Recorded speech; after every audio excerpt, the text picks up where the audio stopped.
est-ce que l'univers est contingent ou est-ce que l'univers est nécessaire?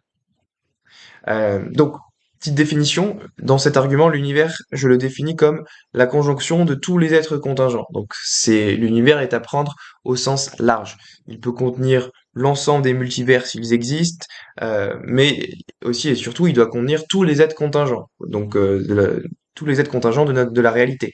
Donc, les arbres, les maisons, les personnes, les fluctuations quantiques, la matière noire. Voilà. Vous imaginez ce que vous voulez de contingent et vous en faites la somme. Et ben, voilà ce que j'appelle l'univers. Donc la question est la suivante, est-ce que l'univers est contingent ou nécessaire?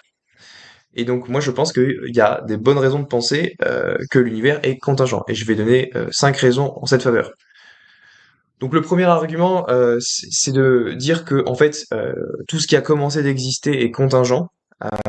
Et donc ça se fonde un petit peu sur les arguments du Kalam qu'on a vu dans la vidéo précédente rapidement. Donc si on arrive à montrer que l'univers a commencé d'exister, que la totalité de la réalité de l'univers a commencé d'exister, alors l'univers n'est pas nécessaire, parce que ce qui est nécessaire ne peut pas ne pas exister.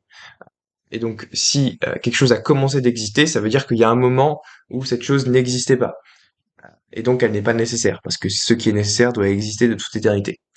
Mais bon, admettons que vous soyez pas convaincu par les arguments du Kalam et que vous pensez que le passé est infini, que l'univers est éternel. Ok. Eh bien, même si l'univers était éternel, l'univers resterait contingent pour les arguments que je vais donner ensuite.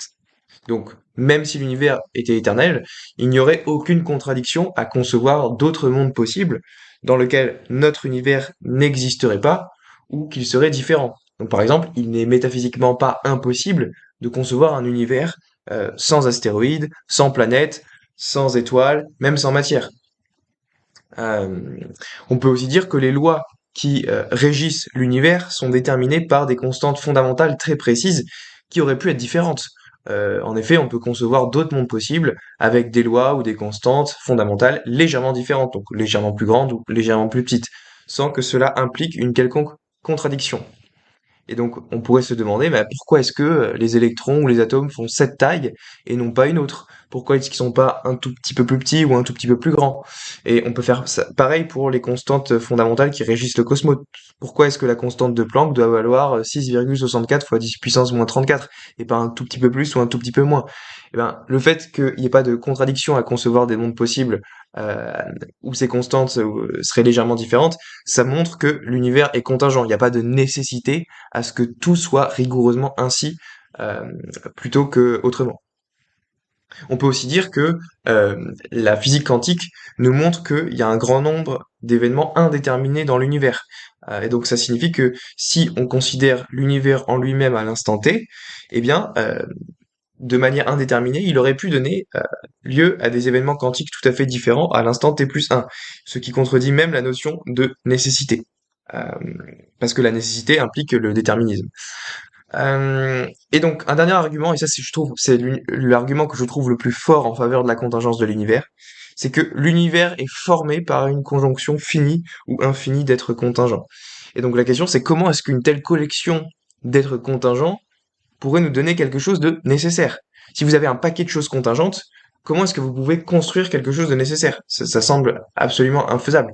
De la même manière qu'une somme de briques bleues ne pourra jamais vous donner un mur rouge, eh bien, une somme d'êtres contingents ne pourra jamais vous donner un être qui est nécessaire. Donc, si vous prenez un grand nombre d'êtres contingents, donc par exemple les bateaux, les baleines, les pingouins, les montagnes, les fluctuations quantiques, les hommes politiques, et que vous en faites une grosse somme, eh bien la totalité que vous allez obtenir, elle sera elle-même contingente. Vous pouvez pas former quelque chose de nécessaire à partir d'êtres contingents.